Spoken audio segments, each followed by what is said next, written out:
మరి దినమున మన వృద్ధాశ్రమంలో ముందుగా కృష్ణ ఉన్నది. కృష్ణ మనవరాలు, పైగా కుమార్తె పెట్టడానికి రాజమ్మ కుమార్తె నీలమ్మ, అలాగే జానకి, ఈ యొక్క భార్య భర్తలు మన వృద్ధాశ్రమ వృద్ధులు ప్రేమించి గౌరవించి మరి దినమున మనకు టిఫిన్ ఏర్పాటు చేయడం జరిగింది. రావడం కారణం ఏమంటే, ప్రతి మనిషికి ఒక కోరిక, ఒక నమ్మకం, ఒక విశ్వాసం ఉంటుంది. ఏమంటుంది? ప్రతి మనిషికి ఒక కోరిక ఉంటుంది, ఒక నమ్మకం ఉంటుంది, ఒక విశ్వాసం ఉంటుంది. ఇవన్నీ ఉన్నప్పుడే మన ఆశ్రమాన్ని సందర్శించడం జరుగుతుంది ప్రతి ఒక్కరు కూడా మన వృద్ధుల్ని. కాబట్టి ఏ విశ్వాసంతో ఇద్దరు వచ్చారంటే, మాకు ఇంతకాలంగా సంతానం లేదు కాబట్టి ఒకరు వృద్ధాశ్రమం వృద్ధులకి వెళ్ళి ఒకవేళ ఆహారం పెడితే ఆ దేవుడు ఒకవేళ మాకు సంతానం ఇస్తాడేమో నమ్మకంతో విశ్వాసంతో ఎంత దూరం వచ్చారు. కాబట్టి మనస్ఫూర్తిగా ఆ దేవుడు వాళ్ళకి సంతాన భాగ్యం కలగాలి.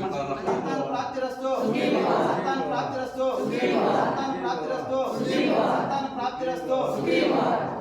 అలాగే మన వృద్ధిని ఎంతగా ప్రేమించి గౌరవించి ఆహారం ఏర్పాటు చేసే సందర్భంగా వాళ్ళ కుటుంబ సమృద్ధిగా ఆహారము ఆరోగ్యము వెలవెలలా ఉండాలని, అలాగే తోడేరు మన మనస్ఫూర్తిగా మనమంతా ఆ దేవుని కోరుకుంటూ ఒకసారి అన్నదాత సుఖీభవ తెలియజేస్తాం.